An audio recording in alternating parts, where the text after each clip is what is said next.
We're back. It's the World Soccer Talk podcast, the only podcast that focuses on watching soccer on TV, online and apps. In episode 112, we discuss our thoughts on TNT's Champions League coverage, whether the days of the Gold Cup as a tournament are numbered, which US soccer commentator has joined the Bundesliga world feed, the Champions League gets CONCACAF'd by Yahoo Sports, plus letters from you, the listeners, in our Mailbag section. My name is Christopher Harris, aka The Gaffer, and I'm joined by my co-host Kartik Krishnaiyer.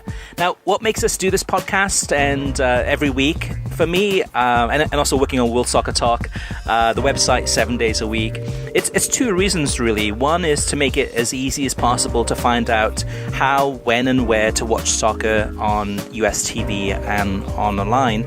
And two, it's to make connections with fellow soccer fans from around the world, and particularly the United States, like you, the listener.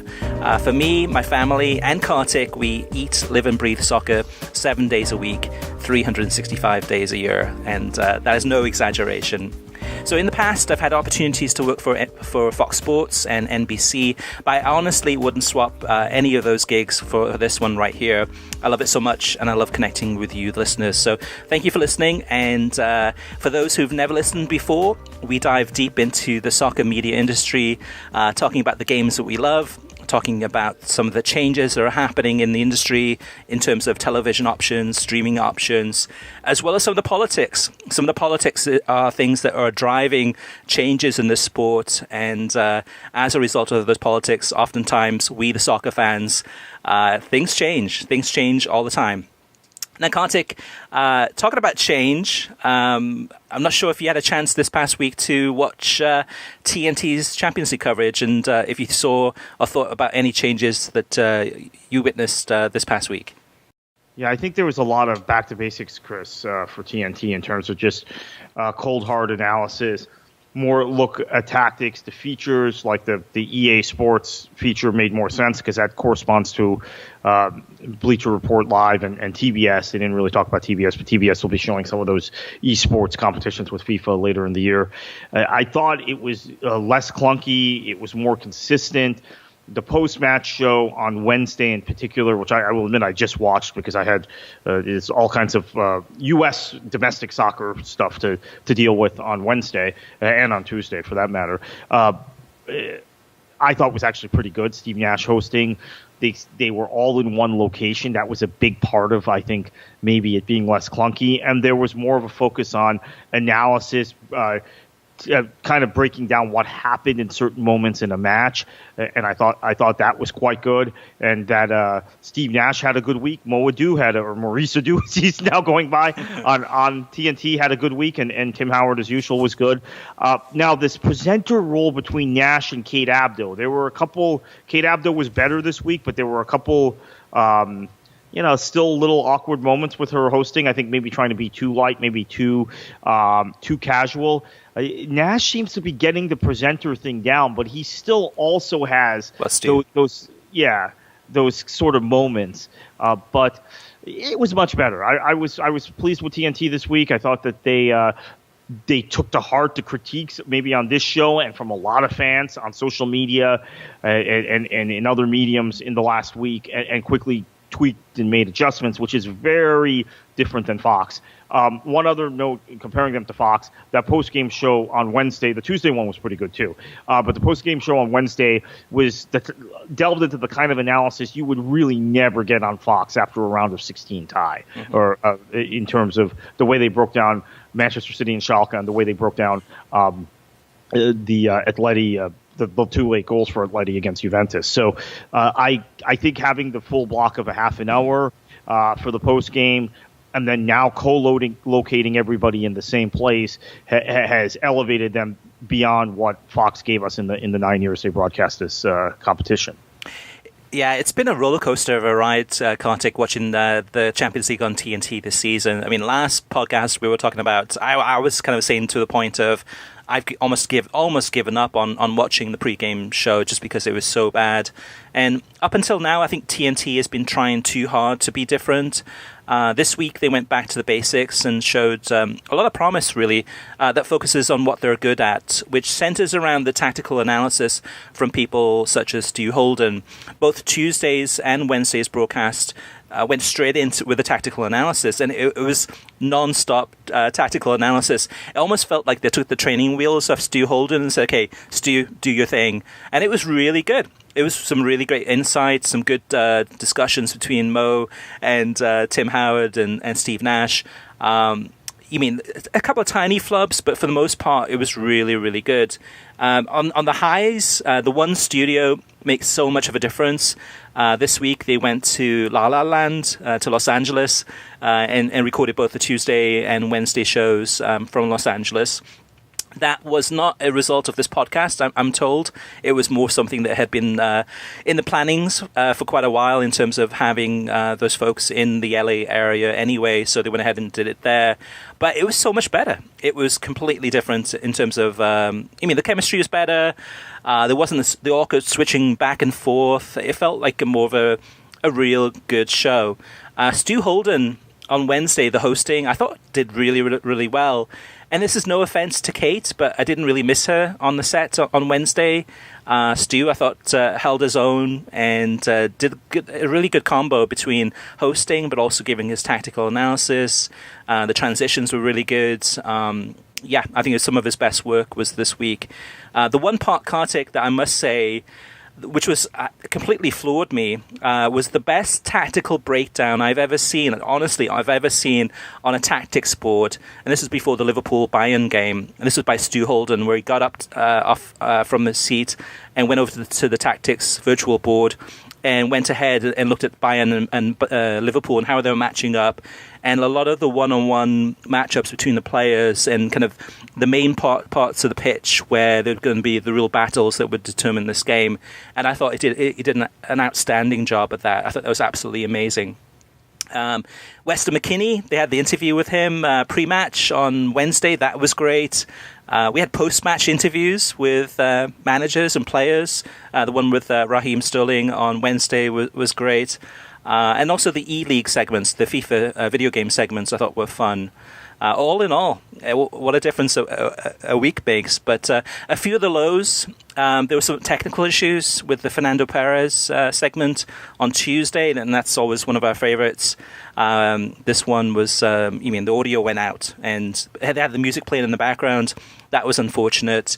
They had a graphic on Wednesday that had some of the players playing in Germany that are US men's national team players, and they had John Brooks listed as Josh Brooks.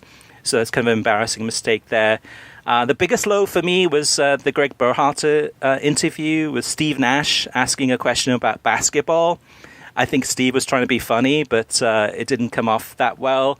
And I don't know, Kartik. Greg Berhalter, I'm sure, is a good coach, and I'm hoping that he does well with the U.S. men's national team. But I can't remember the last time there was a U.S. coach, men's coach, that is such a boring interviewee. And this is not part of his job requirement by any means. I was thinking, going back through the U.S. men's national team coaches, full-time coaches, maybe Bob Gansler, but maybe Bob Gansler was more interesting or more charming than Greg. But Greg, this is the second interview I've heard him from Fox and now through TNT. But he's doesn't like to talk much and very, very boring. So and actually on Berhalter, he was a horrible interview as a player. So I had hoped that, he's older now, has a different role. He would be kind of more interesting. I know U.S. Soccer wants to get away from the Bruce Arena type who is confrontational with the press. Klinsmann too, right? Those last two U.S. managers were very quotable, but they've gone to the opposite extreme with this one in terms of just his media presence. I completely agree. Yeah, and I just hope that TNT sticks to this kind of game plan because in terms of the strategy of what they've been doing, focusing on what they're good at, and like you said, Kartik, going back to the basics.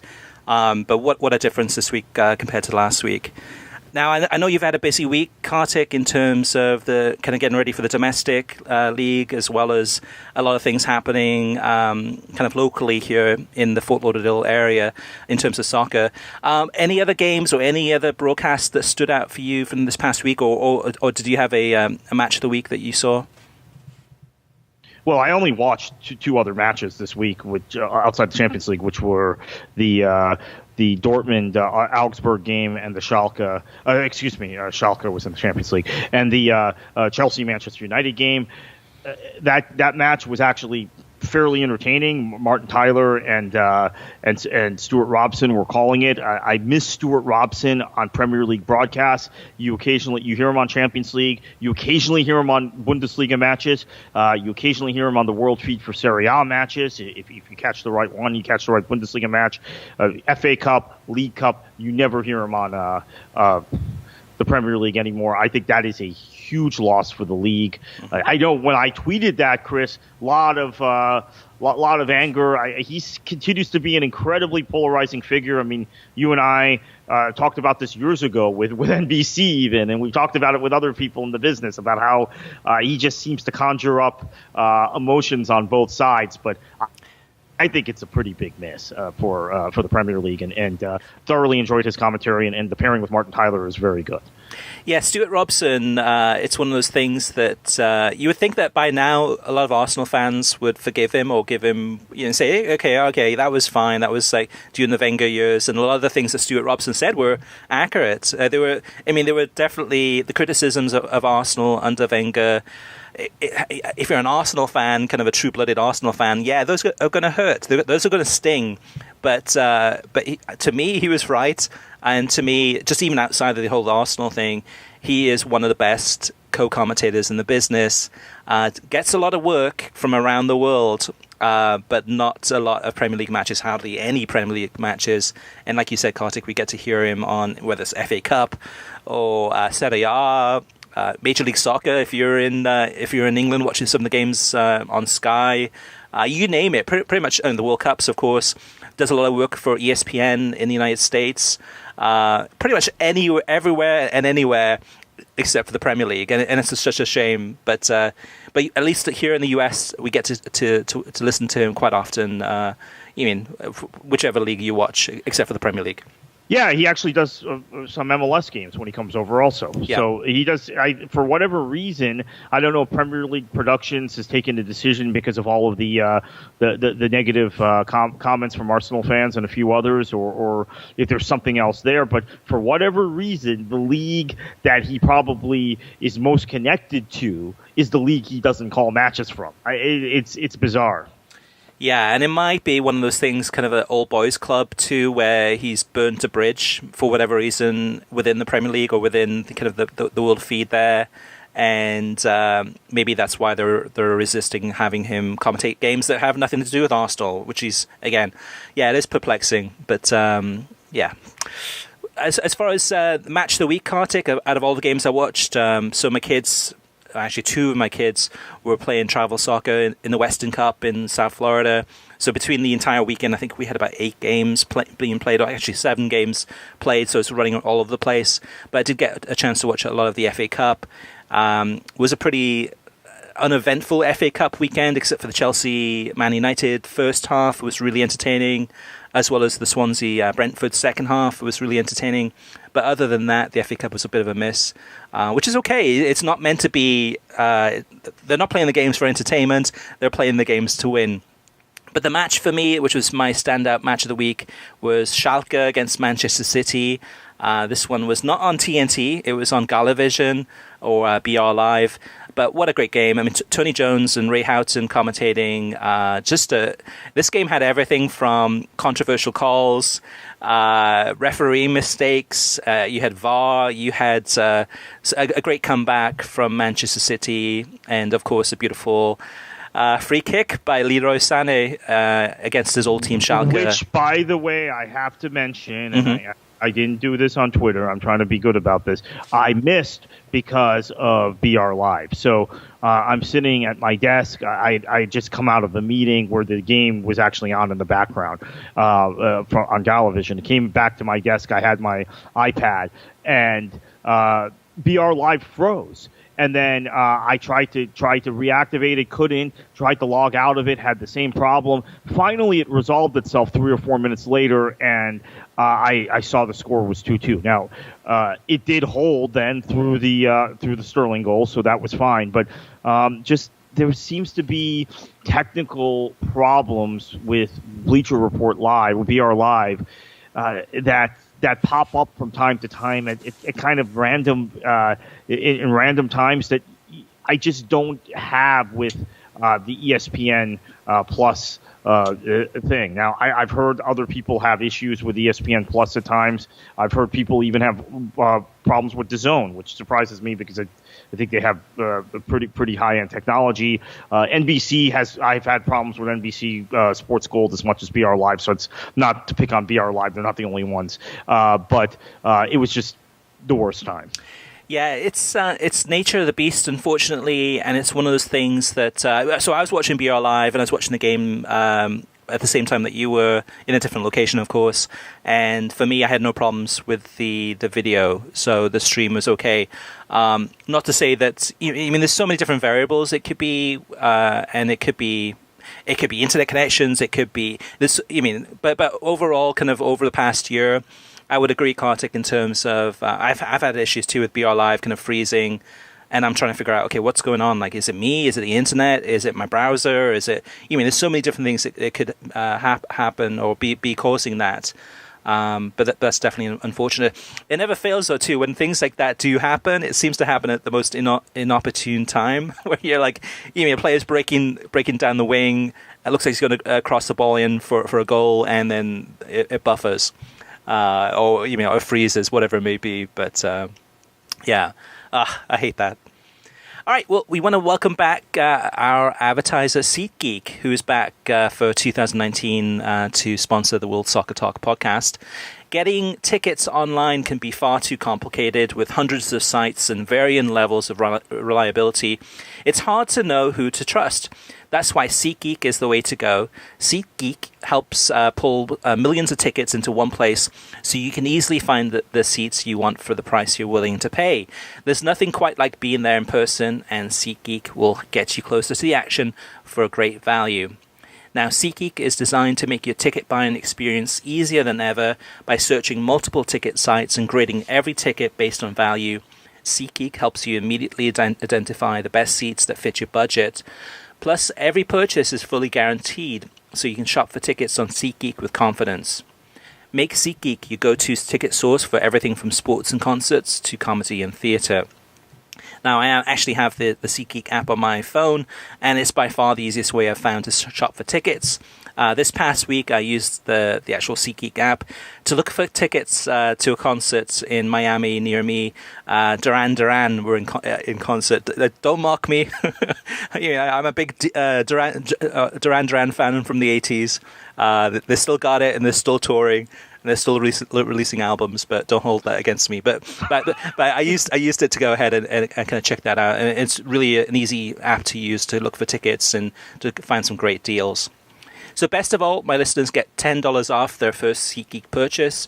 Just download the SeatGeek app and enter promo code WSTPOD today. That's promo code WSTPOD, one word, for $10 off your first SeatGeek purchase. SeatGeek, life's an event. They have the tickets.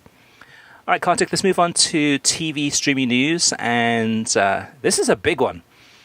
Yeah, there's a lot of big news this week, although I'm kind of curious, where was this Duran concert?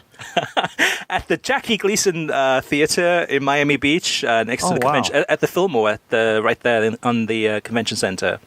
I need to use the app, and this is a good plug for me because I might have gone if I had known. Oh, man, could have gone together. Mark me as a fan of 80s punk rock also, although I'm more a 60s and 70s classic rock guy, but I can do Duran and Tears for Fears and those groups too. So all right, I'll keep an eye out for the next time they come to town. Great. Thank you, Chris. So, as you said, some very big news this week. At this past weekend's USSF AGM in Scottsdale, Arizona, USSF President Carlos Cordero announced that there will be no more Confederations Cup in the future, which was something that's been speculated about a great deal. He also added, and that's maybe why FIFA's talking about the FIFA Nations League, he also added that the 2019 and 2021 Gold Cups may be the last ones ever for the CONCACAF regional tournament. Now, I've actually spoken to people. CONCACAF is based in Miami. I've actually spoken to some of the people on background.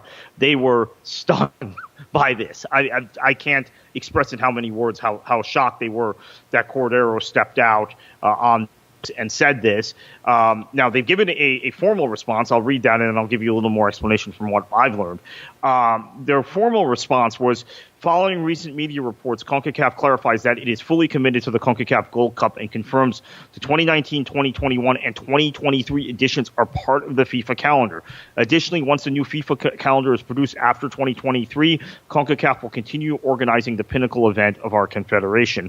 The caveat I'm going to give on that, well, no caveat, that's accurate from what I understand, is that maybe Cordero was confused because for 2024, there are conversations that are seemingly at a fairly advanced stage, maybe not that advanced, but they're not just in the preliminary stages, with CONMEBOL about doing something similar to the Copa America Centenario again in 2024 and making that a regular fixture 24, 28, 32 on into the future in that year where the Euros are at the same time.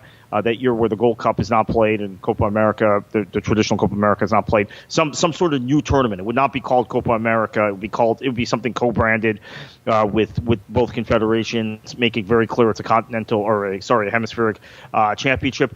The thinking is maybe Cordero was confused because there have been discussions about that, but otherwise just absolutely incredulous would be the way I would describe the reaction to this. He made a big mistake and put his foot in his mouth, the USSF president. He definitely overstepped his boundaries in terms of saying some things that maybe were probably too early to actually be talking about it. But for me, though, too, I don't think he was confused, Kartik. I mean, again, Carlos Cordero, in terms of as USSF president, has given very, very few interviews, done very, very few press conferences. So we don't really know kind of what the individual, if he's very calculated about what he says, or if sometimes he goes off script and kind of says some things that maybe he shouldn't have done, or says some things and gets confused easily. We don't really know, at least I don't know, kind of what type of individual he is. But from a kind of a U.S. men's national team perspective, what he says makes total sense to me. I mean, the Gold Cup is a tournament. Yes, it's important to CONCACAF, but with the changes that are happening, where the Confederations Cup is no more, that means in terms of what's the incentive to actually go ahead and win the Gold Cup, other than to gain experience, other than to sell tickets, other than to have your team get some playing time together. I mean, before in the previous years, it would have been, okay, win the Gold Cup, now you advance to the... We'll have an opportunity to advance to the actual Confederations Cup. So from a USSF perspective, I think Cordero is making the right call and saying, hey, I mean, we're probably thinking about not even participating in the Gold Cup in the future. Well, actually, what he's saying is there would not be a Gold Cup, which are from CONCACAF's perspective, now the Gold Cup is, the pinnacle tournament in the region. It's a tournament that gives opportunities for a lot of the Caribbean countries, a lot of countries within CONCACAF, an opportunity probably to make some money. For them, it's valuable. For them, it's almost like the World Cup, because a lot of these teams, are too small or don't have the resources or not good enough to actually make it into the World Cup. So a lot of confusion coming out of this.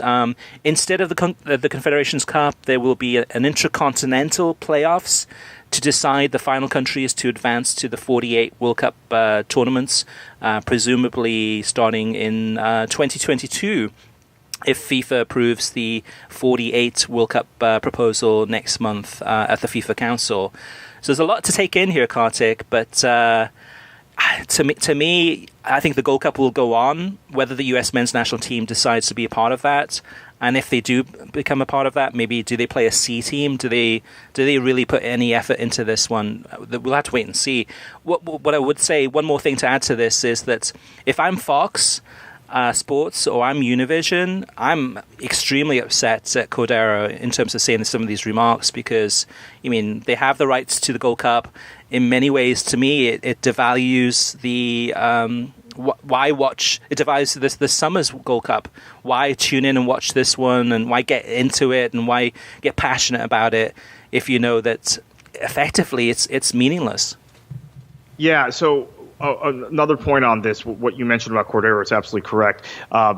The approachability of Sunil Gulati versus Carlos Cordero is night and day. One of the problems with Sunil Gulati's governing style is that he was very arbitrary in what he did, and he talked a lot to the media. So he would announce things that caught people off guard in the U.S. Soccer Federation. He was very approachable. I even had a conversation with someone who was at the AGM this weekend who said, previous years, Sunil, he'd be popping into the council meetings, interacting with the youth soccer reps and the adult soccer reps. He'd be down at the bar area, mingling with the attendees who were just, grassroots soccer people. Cordero this year, didn't see him until we had to see him at the board meeting and at whatever else functions he was required at. So very different governing style, but you might be right. Cordero, because of that, is very deliberative in what he says. Gulati was very much shoot from the hip at times, and maybe this was by design because you're right. If there is no Confederations Cup berth on the line, from the U.S. perspective, the playing perspective, the tournament's completely devalued. That's been the thrust of why the U.S. has constantly wanted to win the Gold Cup, right? Was to qualify or have a chance to qualify for the Confederations Cup. It's still important for revenue. It's very important for the revenue of those Caribbean nations. Mm-hmm. But maybe you're right. Maybe he did not speak out of turn, or this was a deliberate attempt to put some pressure on CONCACAF or on FIFA because, you're right. There's really no value to the tournament if there isn't something it leads to, because CONCACAF, for no insult, is CONCACAF. It's not UEFA. It's not CONMEBOL. At the same time, though, too, that the USSF will want to maintain a good relationship with CONCACAF. It sounds like they're definitely siding more with CONMEBOL in terms of maybe having discussions. We don't know. I mean, this is just kind of me thinking out aloud. But maybe having conversations or having discussions about, hey, wouldn't it be great in the future to have CONMEBOL teams play against the US and Mexico, maybe Canada, and have, kind of the Copa Centenario, but under a different name, like you said, Kartik, and thinking along those lines more. But CONCACAF is important, a part of this, because, if FIFA ever came in and said, you know what, rather than having CONCACAF and CONMEBOL, let's just join those confederations together and just have one that represents all of North America and South America, which would be a nightmare for the U.S. men's national team because in terms of qualification would make it much more difficult, and also devalues the kind of the weight of soccer in North America. There's a lot of ways this can go, but my guess is that USSF will hope that at some opportunity, probably in the near future, we'll get an interview and we'll probably talk about this in a little bit more detail. And maybe Cordero says, I kind of spoke out of turn, or I was confused, and everything's nice with CONCACAF, but secretly, and kind of like reading between the lines, they have to be thinking about ways to become stronger as a soccer nation, and playing in the Gold Cup where there's no incentive to really win it other than to get a trophy. Devalues the strength of the team too, as well as the TV ratings and lack of interest in that tournament. So a lot to go on here.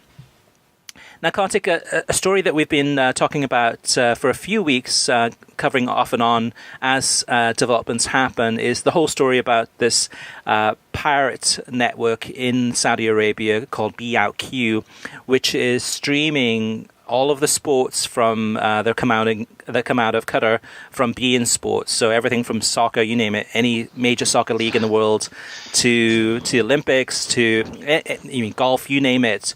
And it's undermining beIN Sports in Qatar, and it's undermining Qatar. Well, a new development is that the U.S. government has been urged to take action against Saudi Arabia as a coalition of sports and entertainment bodies demand the end of Be Out Q. A host of leading U.S. sports and entertainment bodies, trade associations, and international broadcasters have made submissions to the U.S. government demanding action against Saudi Arabia for its most sophisticated pattern of broadcast piracy that the world has ever seen. And what BOutQ is doing is on a massive global scale in terms of trying to make sure that trying to promote illegal streaming, trying to promote illegal TV streams, and undermining not only beIN Sports but also for Qatar and all the sport coming out of that country from the broadcasters. The interesting thing about this to me, Kartik, well, that's interesting, but the other interesting development is that part of the associations that went ahead and urged the U.S. government to take action against Saudi Arabia included an organization called the Sports Coalition in the U.S., which includes the 6 major U.S. sports leagues, so NFL, NBA, Major League Baseball, NHL, the NCAA, and then the U.S. Tennis Association.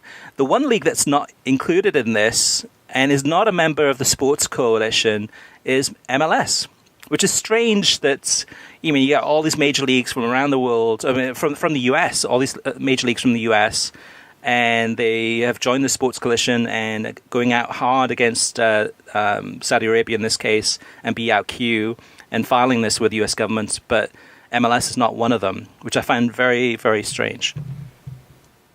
All right, Kartik, let's move on to this one's some great news for the U.S.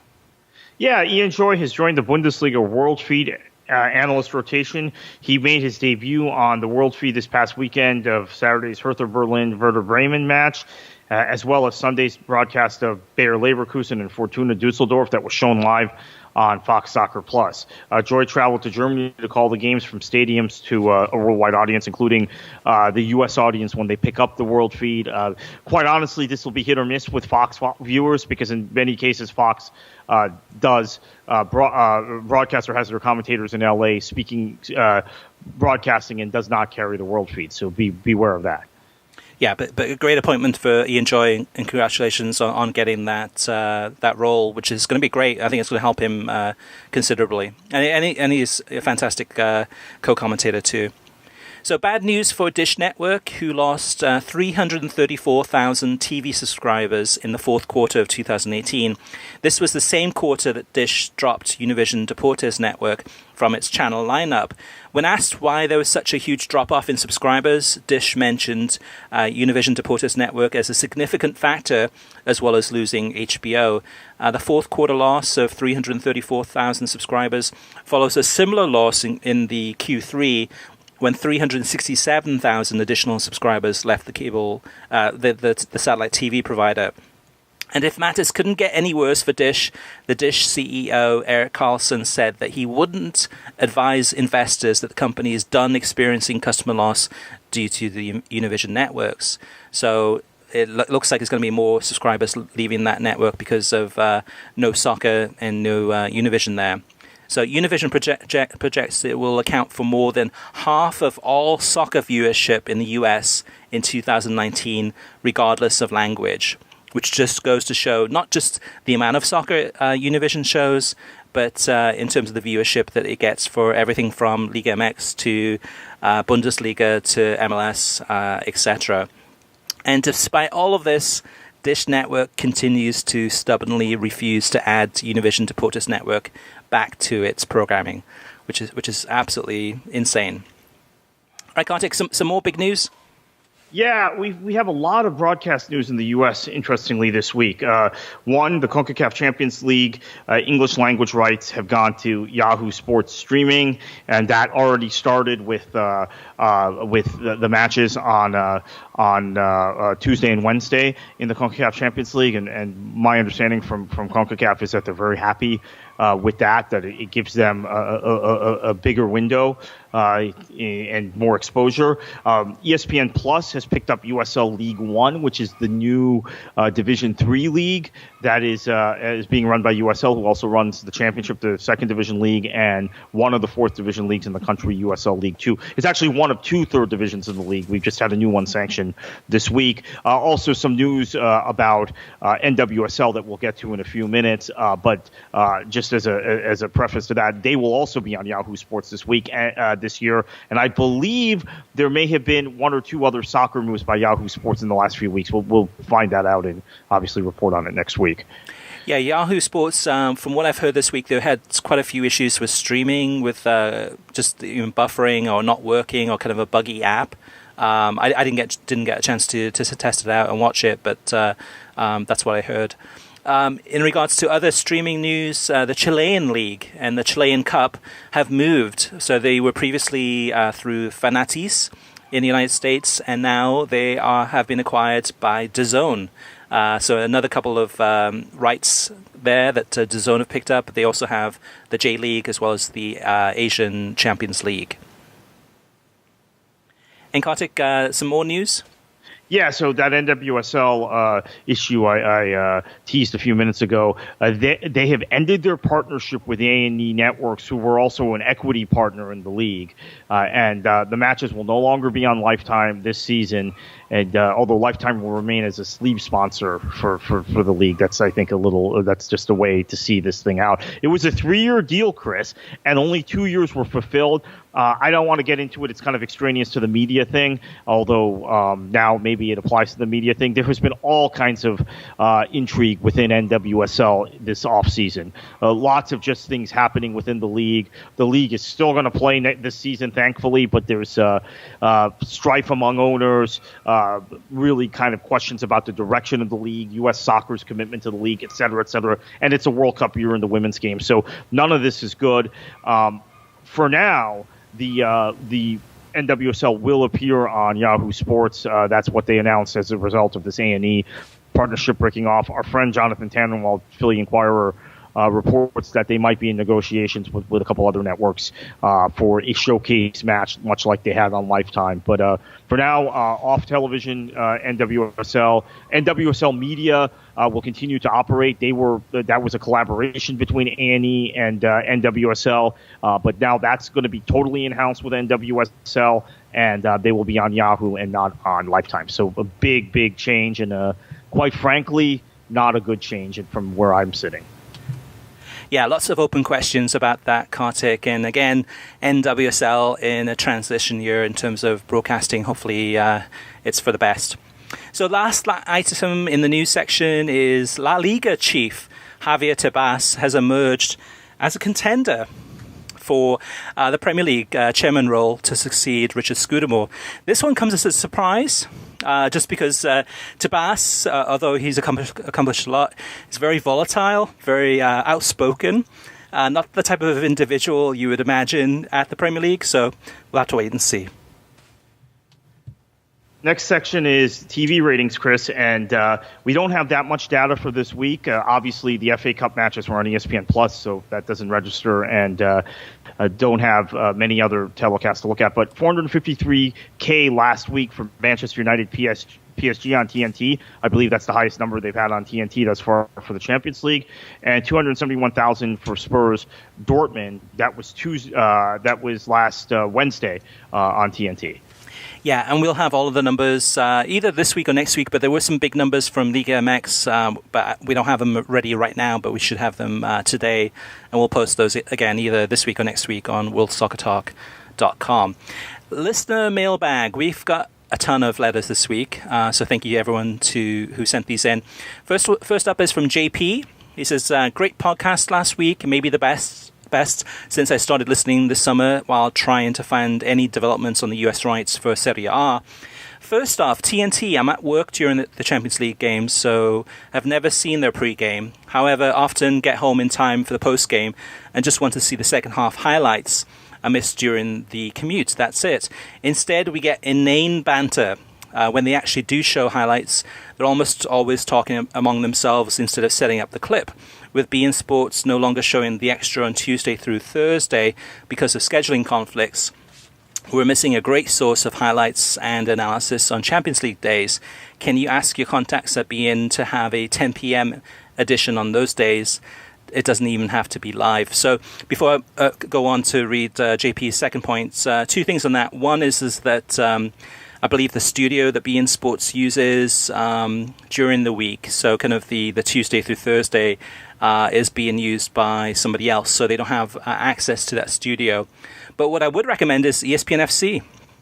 ESPN FC from this past weekend too, with me traveling around kids' travel soccer games has become really the must-go-to place to kind of get not just the analysis but also the highlights. And so for Champions League days, definitely a good place to go to. If they still show the Champions League highlights, though, Kartik, do you know? We'll have to wait and see. I don't know. I don't think they do, actually. Ah, man, that stinks. So in that case, then I would go to YouTube. I would go to the BR Football and watch the clips through there, and they probably have the highlights using the World feed as far as kind of the summary of the goal highlights. So that's probably your best bet there, JP. Good point, though. All right, second, JP says, second, on leagues going direct to the consumer instead of traditional TV.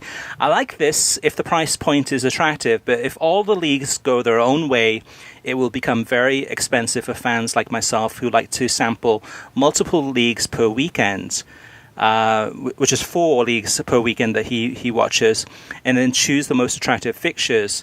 Might lead to someone like myself paring back and only choosing 1 or 2 leagues to subscribe to. I was skeptical of ESPN Plus, but at least they have multiple leagues on the platform. After being thoroughly impressed and entertained by Ajax versus Real Madrid, I'll probably add some Eredivisie to the rotation too. I like Chris's idea of the leagues partnering with traditional TV to showcase at least 1 match per week to draw in new fans. Once everything is behind a paywall, the growth of will eventually stall or decline. Need some free promos to get people hooked. And that was one thing I experienced this past weekend too. Again, traveling around Florida for travel soccer games, is that on Sunday, I think mid-morning, we had probably about 3 hours between the games. So the parents, the soccer moms and dads, and I, and the girls on the team, we went to like kind of a sports bar, and I was thinking to myself, okay, this would be great to actually watch some FA Cup, but we can't watch it because if the FA Cup was on ESPN or ESPN2, we'd be able to ask the bartender, hey, can you switch on the game? Because it's on ESPN Plus. That's a no-go zone there. So good points there from JP. Bundesliga Guy says, regarding a podcast of TNT's coverage of the Champions League last week, blaming the host is just ridiculous. Completely missing the point of what is wrong with their production, clearly not structured enough, which is why you see these mistakes by Kate. And I would agree with that in many ways, in that the production is not structured very well, and there must be some communication issues. But at the same time, Stu, when he's in that role, seems to have less mistakes and less flubs than Kate. And Kate, I still respect, and I think she's world-class. But whether it's not a good fit or what's going on, I don't know. But that's my viewpoints there. Eric Colton says, what is your opinion on how Bleacher Report ends Champions League matches? Seconds after the full-time whistle of Atleti against Juventus, the guys in the studio cut in and blurted out the result from the Schalke Man City game. I just switched off. I wanted to enjoy the Madrid atmosphere and then watch the second game. And this is something too that I would say, actually, I think it was on Tuesday, right after the Liverpool-Bayern game, with the commentators, and the commentators, full-time whistle, the commentators mid-sentence says, hey, the one thing about this game is that I think that, and then they cut it off and went right to the studio. That I don't like, and that's something that Fox has done in the past, which, at least let the game breathe a minute or two. NBC does a fantastic job at this, usually lets it run for a few minutes and to soak in the atmosphere post-match, because that's something we don't get to experience much as TV viewers. But I would say, as far as Eric's point there too, I think in many ways, when this happens, really, if Schalke against Man City is the second game, and then we got Atleti against Juventus, as soon as that Atleti-Juventus game is over, I want to know, if I'm not watching, I want to know what happened in that Schalke Man City game. So I'm okay with them sharing the result of that second game. If you're wanting to watch both of the games, I would almost mute the commentary and just watch them and record them and DVR them and watch the one game live and then watch the other game second, because you're probably going to get spoiled in some way or another, either by the commentator or by the studio guys. But I do agree in terms of them cutting away too quickly after an end of the game. But then again, they're up against commercials.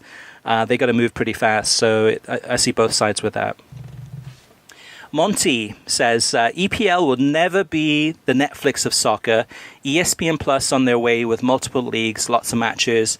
A paywall like ESPN Plus should help leagues grow. EPL fully behind its own paywall will kill the league. And there are a lot of other leagues that are willing to take their place on TV. Good points there by Monty. So I think the Premier League, in many ways, it's a dangerous move if they decided to go ahead and go direct and bypass television completely. They may have to go the UEFA TV route, which is going to be that UEFA TV will only be available in countries outside of Europe and North America, and see how it works there before they expand it worldwide. But good points there. Domingo Lopez says, the idea that I would pay $10 to watch the Premier League, plus another $10 for La Liga, and another $10 for each of the other leagues I peruse each week is crazy. I get that most of the sports leagues want to cut out the middleman and get as much money as possible, but it just sounds to me they're getting greedy and don't want to share. I guess I will be forced to go to the pub to watch a game once in a while. I'll save my $10 monthly charge for beer. Also, the math that they have hundreds of millions of viewers, and therefore they could get billions per month, just doesn't make sense. How many people outside the US and maybe a handful of European countries can afford that type of monthly expense? Hopefully this will drive viewers to watch the local leagues or attend more local league games. Keep up the good work, guys. So yeah, so definitely some great points. Maybe the price point is going to be different globally. So maybe it's $10 a month in, say, North America and Europe, the equivalent, and then in I don't know, in say third world countries, it's half of that or whatever it may be. But some good points raised there. This one, Kartik, will be a good one for you. This next series of comments. We got a lot this week, and I really appreciate the listeners sending these in. Martin McCahey says, Fox Soccer execs are idiots. On a weekend with no Premier League games at NBC Sports because of the FA Cup, and fans looking for soccer to watch, they pushed the Bundesliga to FS2 for NASCAR qualifying on FS1. No loyalty. Bundesliga must go elsewhere at the end of this contract.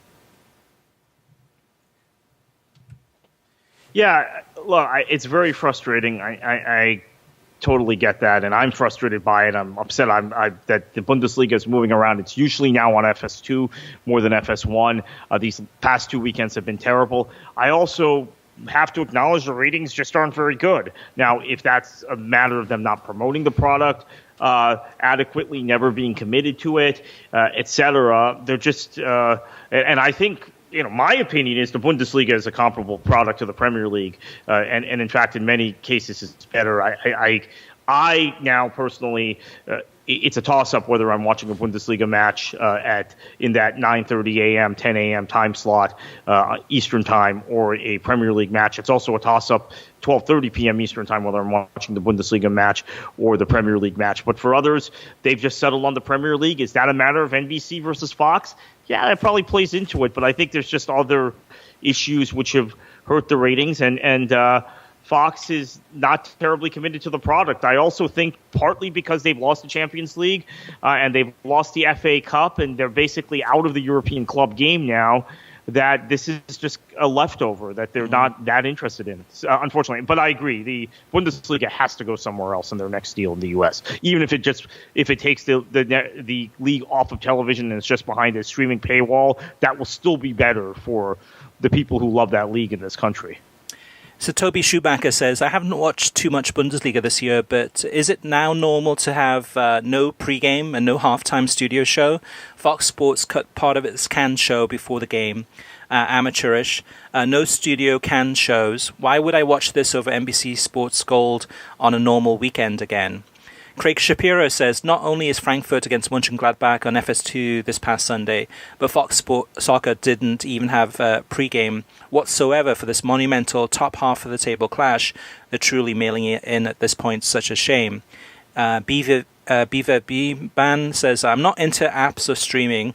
Finding Fox Deportes does a much better job of promoting Bundesliga games and also has a good post-game show, including highlights.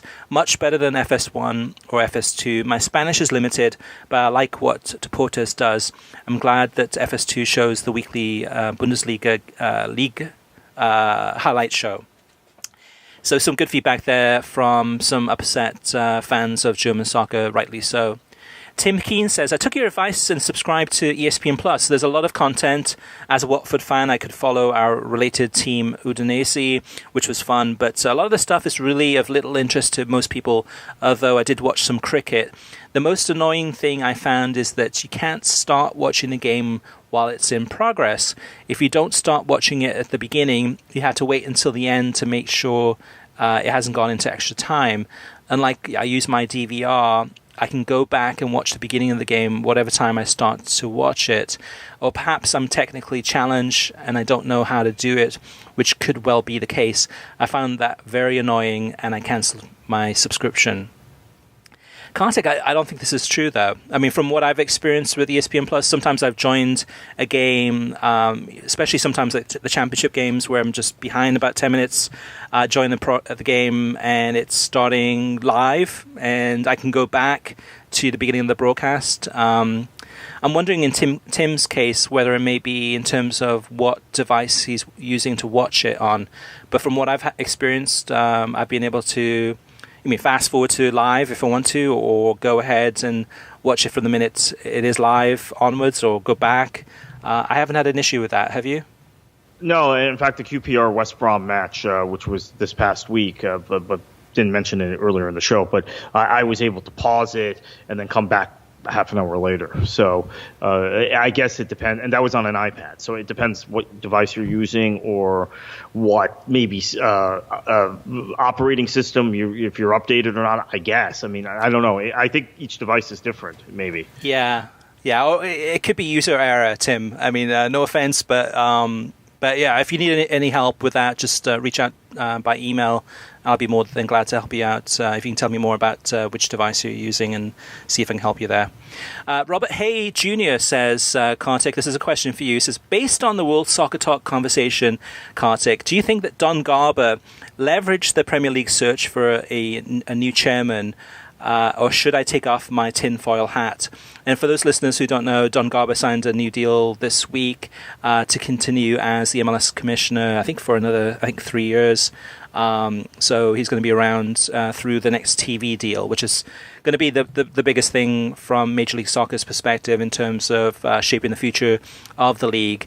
And it's going to be a challenge. It's not going to be an easy battle. I'm sure Fox and Univision and ESPN and the other broadcasters are going to say, hey, we paid a lot of money last time and the TV ratings are not adding up to how much value that we're giving. So there needs to be some negotiation here.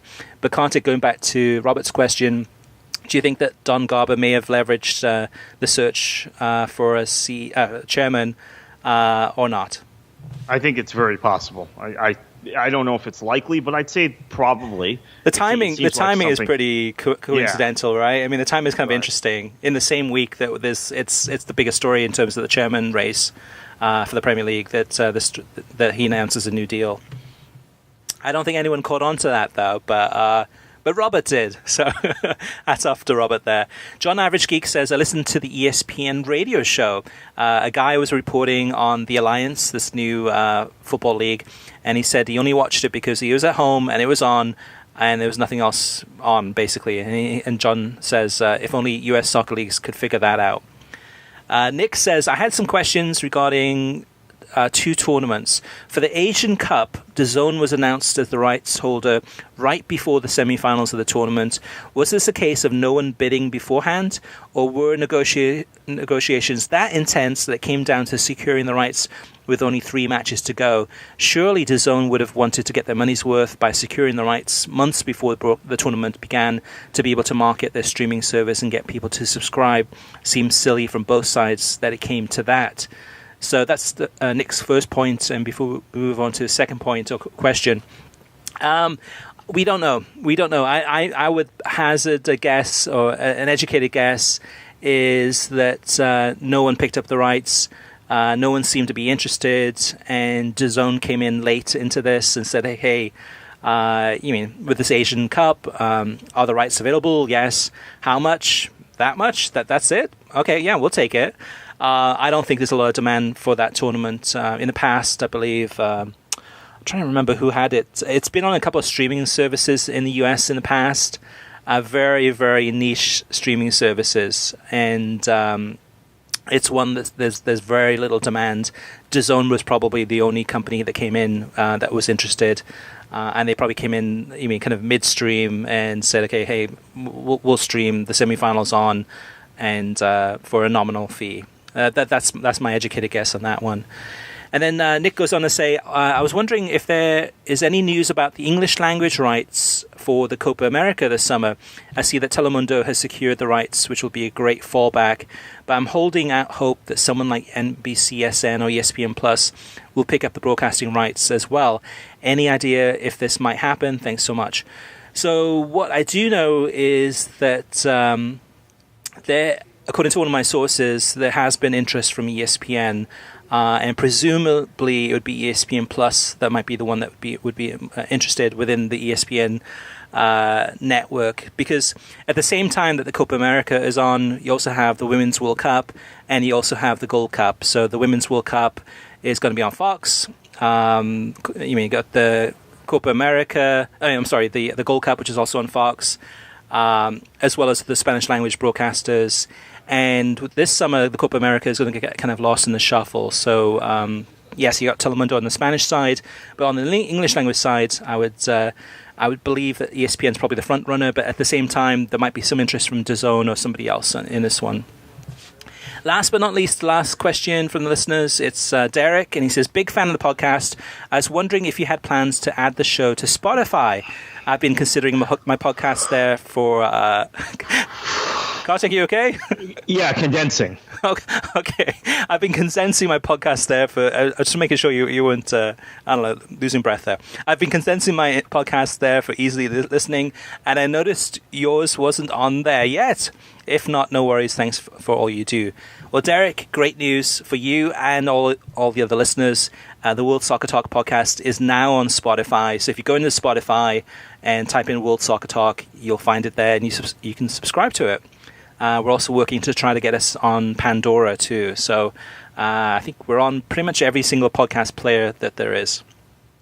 So listeners, thank you so much for your feedback. If you do have any rants, raves, disagreements, advice, or need advice, let us know. You can always reach us via email through web at worldsoccertalk.com, as well as facebook.com/worldsoccertalk, and on Twitter at worldsoccertalk. Plus, of course, you can post your comments on worldsoccertalk.com. Before we go, Kartik, where can they find you on Twitter so they can catch up on your latest happenings around the soccer and politics world? Yeah, KKFLA737. All right. Thank you for listening. You can get a new episode of the World Soccer Talk podcast every Thursday. Every episode is released on SoundCloud, Spotify, YouTube, Stitcher, iTunes, TuneIn, Audioboom, and worldsoccertalk.com. If you like the show, share it with your friends on social media and give us a review on iTunes. We'd greatly appreciate it. And Kartik, heading into another great week of international football, what can they do? Enjoy your football.